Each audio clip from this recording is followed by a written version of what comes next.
Guys, this is Bethany Wallace here, and I just wanted to give you a quick interview tip. And so I know that when you're in a job interview, we often think about how we're communicating. Some of that communication is verbal, some of it's nonverbal. So in terms of nonverbal communication, I know that it can be difficult to continue to be mindful throughout the interview about what you're doing with your face and with your body while you're communicating verbally. So you're having to think so hard and so frequently about the words coming out of your mouth and forming your next thought, listening to the words being said by the employer, and then figuring out how you're going to formulate an intelligent response. Think critically and analytically, and then communicate that response clearly and concisely, and also maybe throw in a little bit of humor. Just putting all those pieces together during an interview can be pretty tricky.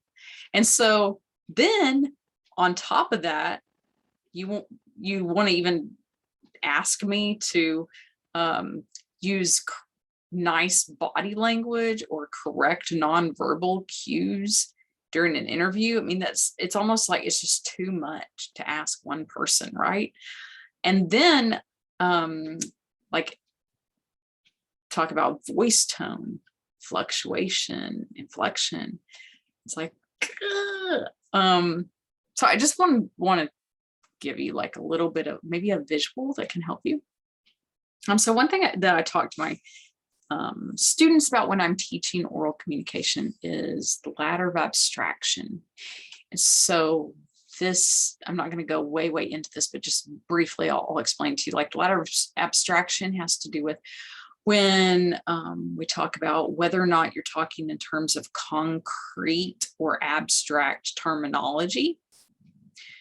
At the bottom of the ladder is wider. And so you've got your concrete terminology at the bottom. And then as you move higher up the ladder, at the very top, you've got, all your abstract terminology like love, kindness, patience, just abstract terminology. So what is best to do when you're communicating verbally, and whether that's giving a speech or just having a conversation, is to move up and down the ladder of abstraction. So you don't really want to stay at one spot or at the other. You don't want to only use all concrete terms and stay way down at the bottom of the ladder. But you don't want to just stay right at the top and only speak in terms of in abstract terminology, because you're never grounding anything that you're saying when you do that. So just move up and down, right? At all different points. Okay, same concept applies to nonverbals in your interview. And use that image of climbing up and down that ladder, moving up and down that ladder of abstraction. But you can think of it as like the ladder of nonverbal cues if you want. I'm just going to rip that off of whoever.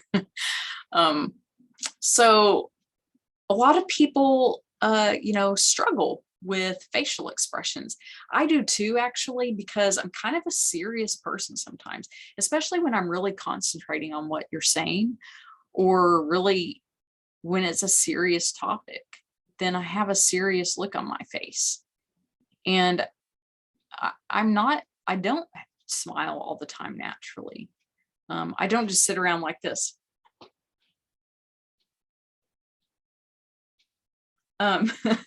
So unless I'm just super happy at the moment, then I'm probably not going to look super happy all the time.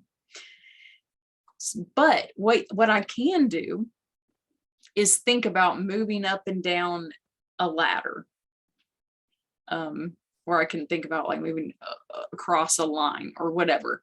But you want to think about that while you're in your interview. Just picture yourself moving up and down a ladder or up and down a rope or something. And you have to keep moving. And so you don't want to be stagnant in terms of your face, because the worst thing you can do is the whole time that the interviewer is asking you questions is keep the same face. So like this, like they're talking and you're going, mm, mm, mm.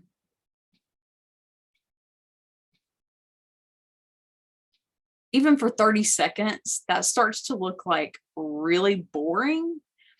Like maybe you're falling asleep, or there's not much going on up here. And I'm just telling you, like, these are the things that people think that are judgmental thoughts that go through people's heads. They judge you based on nonverbal cues. Happens. Is it right? No. Does it happen? Yes. So in order to prevent that from happening, which can prevent you from getting a job you want, you need to fluctuate your facial cues, your nonverbal cues on your face, and maybe even with your body. So instead of just keeping like a deadpan expression, or instead of like looking like this the whole time, you want to change your movements. Like, maybe like do this.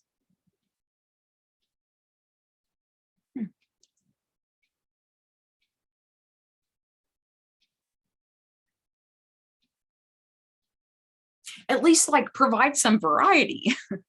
For one thing, it'll keep you awake. For another thing, it makes you look alert. It makes you look like you're an active listener. Even if you're struggling to listen and you're not that interested, it gives the appearance that you are.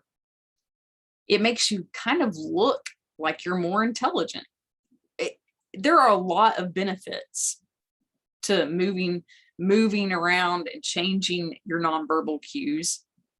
And it makes you just look like you're a more interesting and interested candidate. So think about kind of that, using that ladder of abstraction and moving up and down the ladder, but applying that to like your nonverbal cues next time that you have an interview. Maybe that'll help you, because I know that some of us are rusty in terms of our interview skills because we didn't have to interview very much face-to-face because of COVID. And maybe we did a lot of phone interviews or recorded interviews, and even Zoom interviews maybe we didn't do as much of over the past year. So get back out there, practice, maybe record yourself so you can see what you're doing while you're talking, and don't be afraid to fluctuate your movements and your facial expressions. And it will really help improve your communication skills, which will really improve the odds that you get the job that you want. If you have more questions, check out my blog at bethanywallaceco.com.